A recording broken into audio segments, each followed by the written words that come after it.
Gracias por seguir con nosotros. Somos Enfoque Matinal desde CDN para ustedes. Como es de rigor, cada viernes hablamos de salud mental y recibimos aquí al doctor José Miguel Gómez y Montero. Mis respetos. Buenos días. Con lluvia y esperamos más lluvia. Sí, pero... Eso da algo. Doctor, antes de entrar en el tema básico, ¿por qué el romanticismo de la lluvia? ¿Por qué cuando comienza a llover la gente piensa en el amor? O sea, ¿hay alguna relación con la psiquis del ser humano? ¿Por qué? Hay una necesidad más de apego en la lluvia por el frío, el clima, el tener que quedarse en la casa. Y entonces lo asocian con cardos, lo asocian con dormir, con descansar, dormir, con alcohol, con leer, con hacer el amor. Es decir, la lluvia también, aparte del beneficio a la agricultura, hay mucha gente que la domestica por 2 pero el dominicano días. Que la pone en su casa. Sí, pero como que hay una relación entre las lluvias y los deseos de tener relaciones íntimas, como que incluso hay muchos muchachos que nacen siempre en septiembre, octubre, porque en enero hace frío, ese tipo de cosas. Porque ahorita, antes de usted llegar, un periodista de CDN, no voy a decir nombre porque Adolfo Salomón es amigo mío, entonces le preguntaron y él habló de eso de que sirve para la gente estudiar. Y yo oí que se le rieron en la cara. Sí.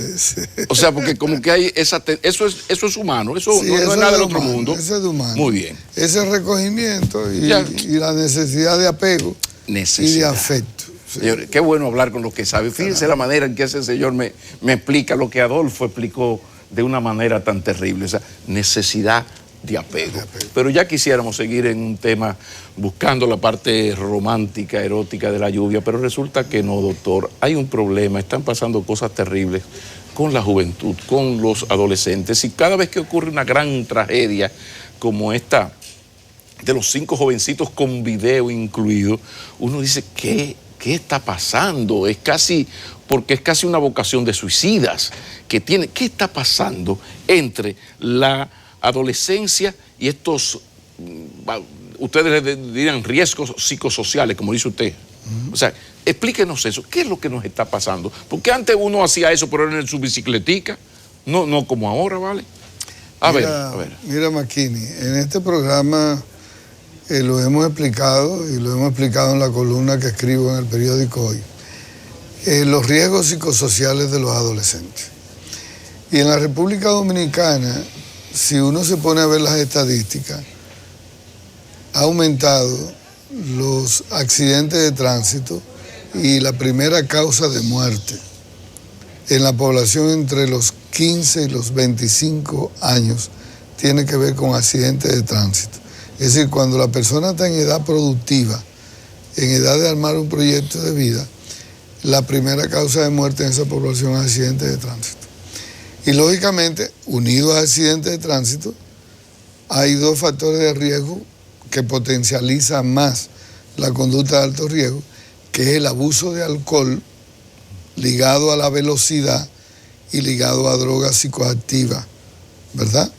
Entonces, cuando uno ve la participación de actos delincuenciales, atraco, bandolerismo, pandillerismo, desmonte de celulares, violencia en la calle, la población también que es víctima y victimaria a la vez son adolescentes y adultos tempranos. Cuando tú ves las transagresiones de impacto dentro de la escuela, arma de fuego, violencia sexual, una muerte violenta de una muchacha, participa un adolescente. Ahora este caso de la niña que fue ahogada por otro adolescente en una piscina, conocido por el sector del barrio. Y con video incluido para que lo viéramos todos. Con video incluido y todo eso. Entonces, cuando uno ve en los últimos años unas muertes como la de Marlene, Mano, y uno ve unas muertes que se van dando y que comprometen a los adolescentes, la familia queda impactada, la escuela. Entonces uno dice, bueno, pero ¿qué está pasando? ¿Qué factores de riesgo, qué es lo que está sucediendo? Y de ahí es que hace mucho que yo vengo explicándole a la escuela y a las familias. Y digo la escuela porque el segundo lugar, el segundo espacio de oportunidades para tú desarrollar las habilidades sociales para hacer tu propio diagnóstico de riesgo, lo tiene que construir la escuela. Y cuidado.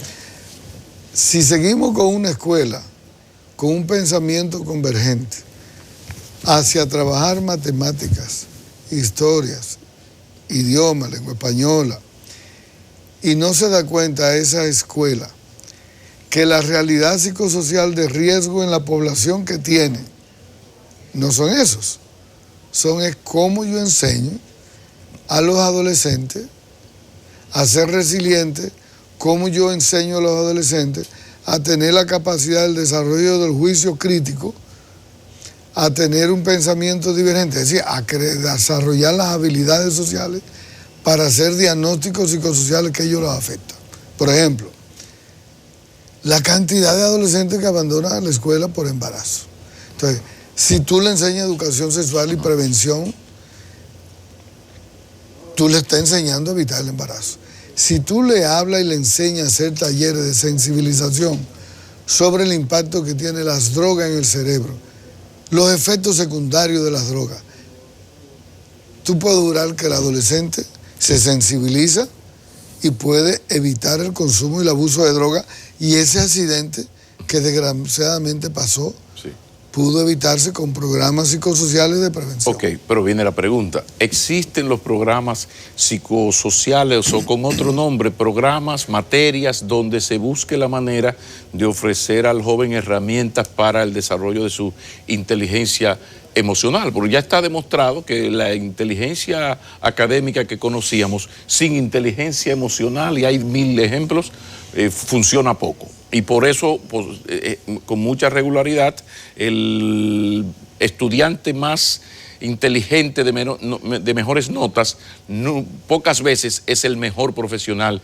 y el más exitoso. Entonces aquí adolecemos de saber, de tener los datos de una bendita realidad, pero no actuar en consecuencia. En ese sentido, ¿qué se está haciendo desde la escuela oficial? Sé que en algunos colegios élites privados trabajan eso, pero son los de élite que cuestan todos los cuartos del mundo. Pero en la escuela, ahora que hay esa tanda extendida, ¿está eso en la currícula?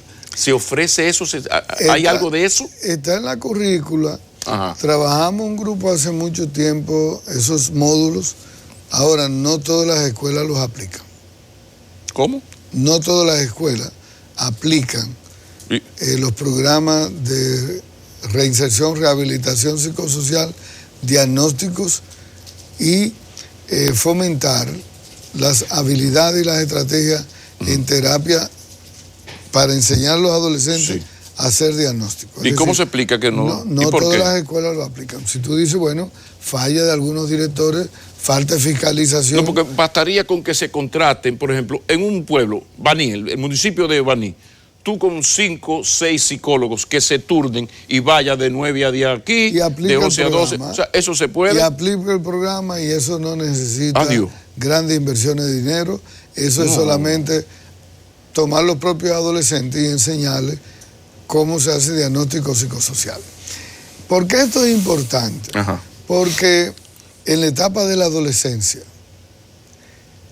el adolescente está desarrollando los niveles de lo que le llaman el cerebro creativo, que son buscar las habilidades. Y por eso la gente dice, ¿y por qué fuñe mucho, inventa mucho, piensa mucho, se cree lo mejor, se desafía, se impone a riesgo, no le teme a las cosas? Desarma un radio. ¿Por qué que hace eso? Sí. ¿Por qué que este muchacho hace eso? Porque el muchacho tiene un pensamiento, tiene un cerebro creativo que está desarrollando la divergencia, que está desarrollando las habilidades, que busca las necesidades. Entonces, eso no lo podemos impedir. Lo que podemos hacer a ese muchacho que está buscando una identidad psicosocial, que está buscando definir un grupo. ¿Usted se recuerda cuando en Baní le decían a usted, tú eres muy candil de la calle y oscuridad de tu casa? Exactamente. ¿No te lo dijeron? Es decir, Tú piensas mucho en el gregarismo del grupo y no quieres entender aquí adentro lo que te están diciendo. Eso es propio de la adolescencia, buscar la identidad, ¿verdad? Buscar el espacio, y de ahí es cuidadito. Sí, cómo hay adolescentes que buscando esa aceptación de grupo entran a modelos de influencia y participan en riesgo que a lo mejor no le tocó a ellos, y la familia no les ayudó a prevenir o no los enfocó. Está bien, pero es que ahí es que entra el profesional de la conducta humana, porque un padre en su ignorancia de buena fe ve este carajito, hijo de aquello de cerrar, deja ya de joder con la pelota, que eso no se pone, que eso no se toca. O sea, el padre lo que ve es un niño que agarró su radio donde él oye la pelota y lo desarmó. Un psicólogo ve a Dios, pero este es un ingeniero electromecánico. El muchachito que lo que le gusta es jugar con muñeca y le hace una faldita a la muñeca, la cosa, no, usted lo que está viendo es Oscar de la Renta, pero es el psicólogo.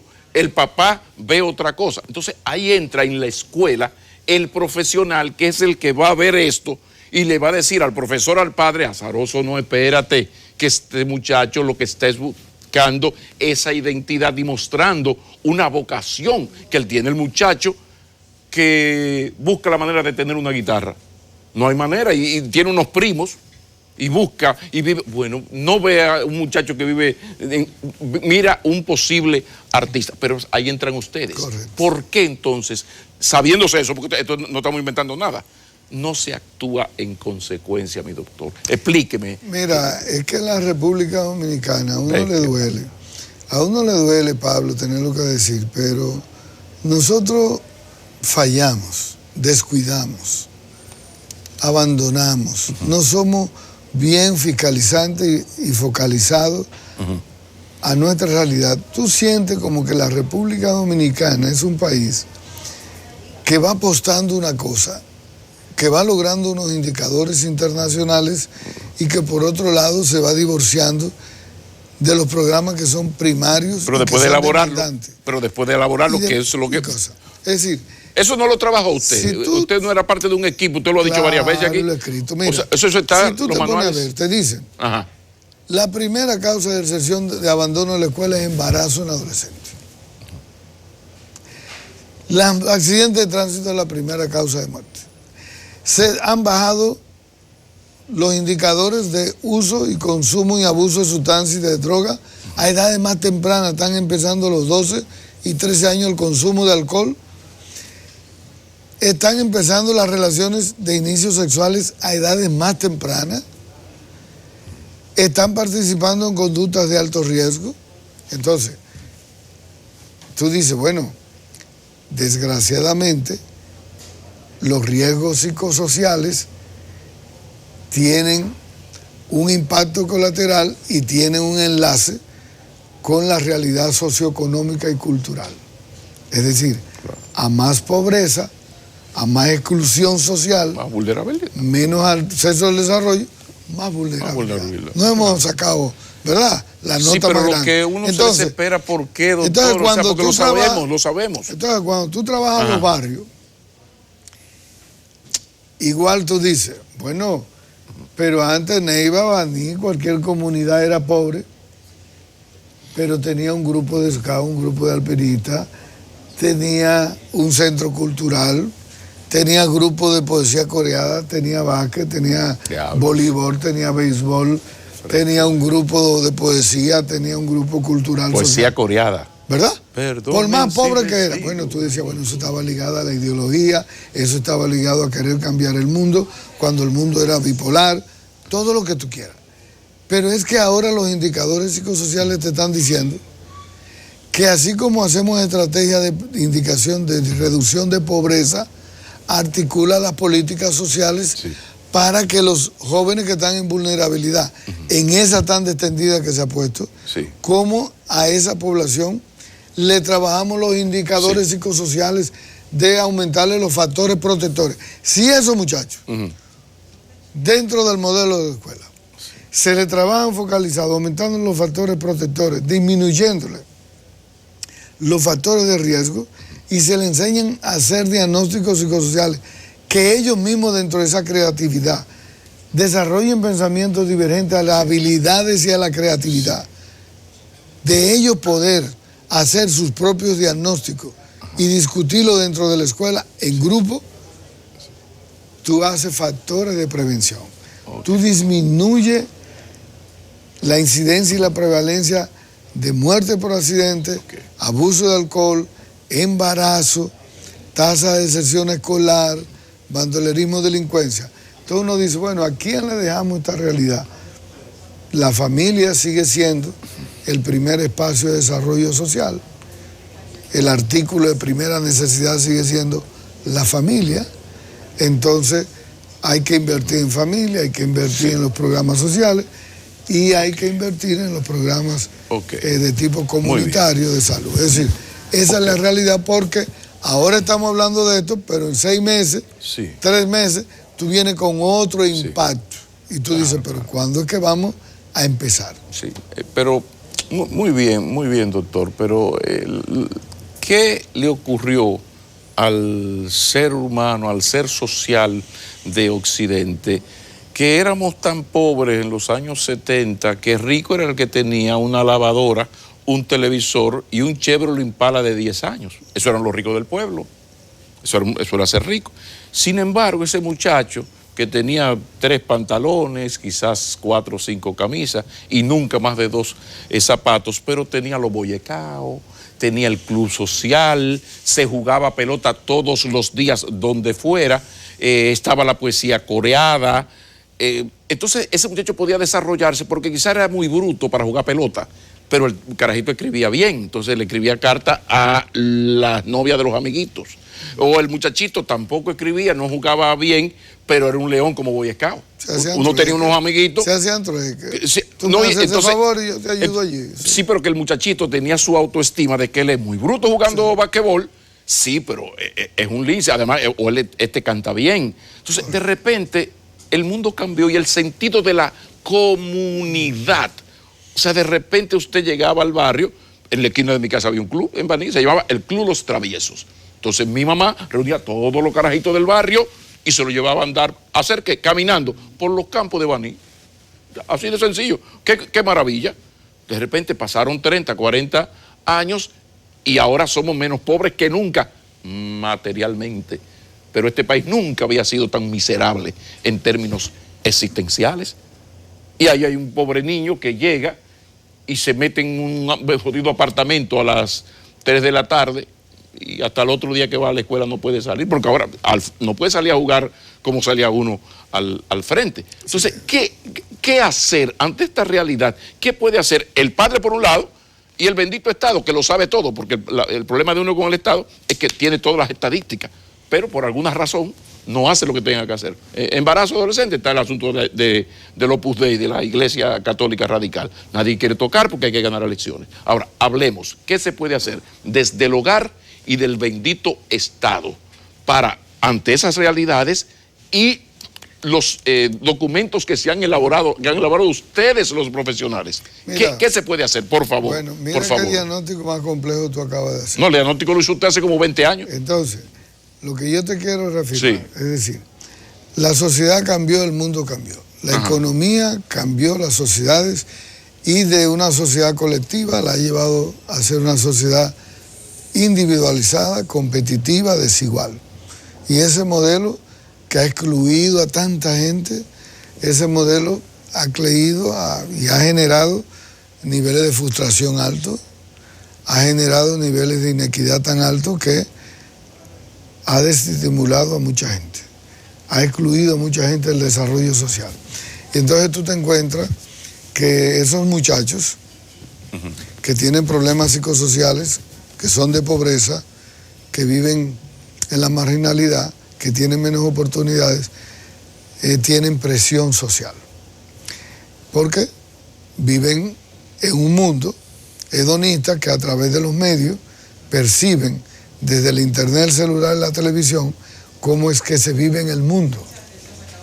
Entonces, si yo percibo y veo cómo se vive en el mundo y el mundo me crea lo que le llaman nuevas necesidades, pero el mundo no me da los instrumentos y la oportunidad para yo accesar a las nuevas necesidades sociales. Además que los reportajes no me presentan la vida social de Noruega o de Dinamarca. Correcto. O Finlandia. Bueno. Es esta vaina que tú ves que es el mal ejemplo. Correcto. Entonces, ese muchacho tiene esa presión social.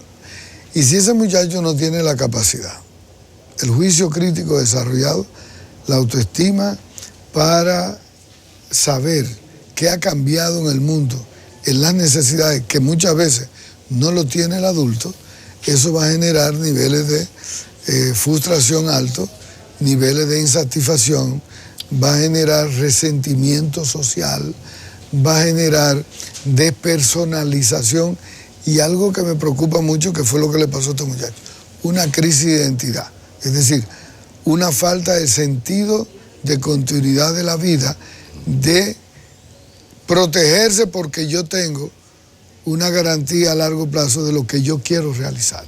Entonces, en el adolescente hay lo que le llaman la impulsividad por la autogratificación inmediata. El adolescente tiene una necesidad cerebral de buscar la necesidad, pero que sea ahora.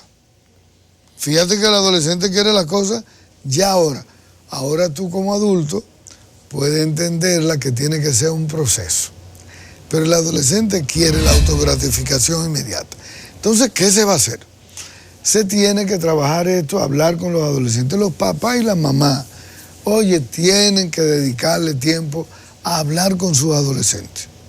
Así como hablan de sus amigos de economía, tienen que plantear en la casa, en la mesa, vamos a hablar de droga, vamos a hablar del embarazo en adolescentes, vamos a hablar de esto que ha impactado a San Francisco.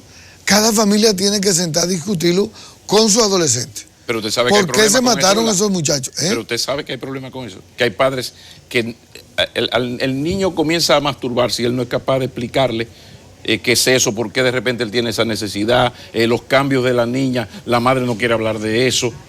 Entonces ahí entran ustedes. ¿Qué se puede hacer desde el hogar? Desde el hogar. Usted utiliza mucho un término, el resorte para la resiliencia. Correcto. O sea, fortalecer al carajito para que resista toda la vaina que le van a llegar. Correcto. O sea, como padre, ¿qué yo puedo hacer con mi carajito, mi carajita, para ante esta realidad y el descuido de la escuela por miedo a la iglesia católica o este tipo de cosas? ¿Qué yo puedo hacer? ¿Tú sabes quién te forma el carácter? Por favor. Tu familia es que te forma el carácter. Subrayemos eso. El papá es que forma el carácter. La mamá fortalece mucho la afectividad y la seguridad y la autoestima. Entonces, cuando un papá y una mamá corrigen a un adolescente, pero también hablan y le ayudan a hacer la discusión de que él aprenda cuáles son tus riesgos si haces esta conducta. ¿A qué te estás exponiendo cuando haces eso? Si yo veo que tú intentas robarte el carro de madrugada y coger la llave y salir. Régimen de consecuencias. Vamos, pero primero vamos a hablar de riesgo. Sí, siéntate aquí, ven. Vamos a hablar ahora de las consecuencias. Vamos a negociar que tú quieres aprender a manejar. Yo te voy a enseñar a manejar. Entonces, la impulsividad y la necesidad que tú tienes por manejar, yo te puedo enseñar a manejar. O te pongo una escuela a manejar. O te lo voy a prestar en determinados lugares donde se pueda manejar con fiscalización y supervisión, ¿verdad? Pero también, si yo veo que tú eres un muchacho medio impulsivo e inmaduro a tu edad y que no maneja los impulsos, entonces yo tengo que dormir con la llave secuestrada porque yo sé que tú la vas a coger. Yo tengo que ayudarte a evitar los riesgos porque yo sé que tú en cualquier momento lo vas a decidir tomarlo y asumirlo. Entonces, la familia es el primer modelo de prevención de factores de riesgo. El primer lugar de factor protector es la familia. El segundo es la escuela. Los otros son los amigos. Enseña a los adolescentes a elegir amigos de menor riesgo, lo que le llaman amigos saludables, amigos con factor. Aquellos que nos decían, evite esa coyunta que te va a traer problemas. A todos nos lo decían. Claro. Entonces yo pienso que este modelo que estamos viviendo, perdiendo tantos adolescentes, tantas familias que pierden adolescentes buenos. Estos padres en San Francisco de Macorís están impactados. Esto es un duelo colectivo. Esta niña que el niño ahogó, que eran amiguitos y que vivían en la misma familia. Entonces tú dices, wow, ¿cómo van a vivir estas dos familias? Entonces cuando uno vio lo que le pasó a los Llenas, cuando uno ve lo que le pasó a los Marlon, cuando uno ve todas esas cosas que le pasan a familias y situaciones que todos los días, los muchachos que se le están suicidando a la familia, que ha aumentado el suicidio en República Dominicana entre los 13 y los 18 años. Entonces yo creo que hay que hablar de los problemas psicosociales de los adolescentes. En la escuela tienen que hacer las campañas de prevención de suicidio y de diagnóstico temprano de depresión. Sí, hombre, hay que hablar de eso. Hay que hacer una campaña. No hacen una campaña en las escuelas, una campaña de símbolos patrios. ¿Qué le cuesta una campaña? Hoy es viernes, hay lluvia. Vamos a hablar hoy de depresión y de suicidio. Lo que pasa es... Es decir, tienen que hacer la campaña psicosocial de salud mental. Lo que pasa, doctor, que estamos en el peor de los escenarios. Yo digo que somos el país en el sentido de que usted hace una denuncia y el poder le dice, ajá, la hiciste Entonces, en este caso, pasa igual. Ustedes hace 15, 20 años se reunieron especialistas, hicieron un documento, sugerencias, redactaron, y eso está ahí. Pero, ¿de qué manera explicar que la realidad le dice al Estado, señores, vamos mal con la juventud en A, B, C, D? Tenemos el reporte, el informe, las sugerencias de ese informe aquí. Sería bueno preguntar, ¿qué impide? Y si quiere usted, saco lo de educación sexual para que el Opus Dei no se meta y dañe la cosa, que los políticos le tienen miedo al Opus Dei. Perfecto, pero en otras muchas cosas entra la psicología sana. ¿Qué se puede explicar esa lentitud del Estado para no hacer lo que tiene que hacer y que los benditos indicadores les muestran? Porque esto, por ejemplo, del video de un niño lanzando a una niña para que se ahogue, pero con esa frialdad, o sea, todos esos psicópatas que nos han salido, no merecen que el Estado reaccione y aplique eso. ¿Qué se puede hacer entonces? Que tienen que declarar en muchas áreas el SOS y empezar a trabajar los indicadores, porque es lamentable y a uno le duele que tú reaccionas cuando te toca a ti. Entonces cuando yo pienso que hoy en San Francisco la escuela, el colegio, la comunidad que está impactada va a reaccionar.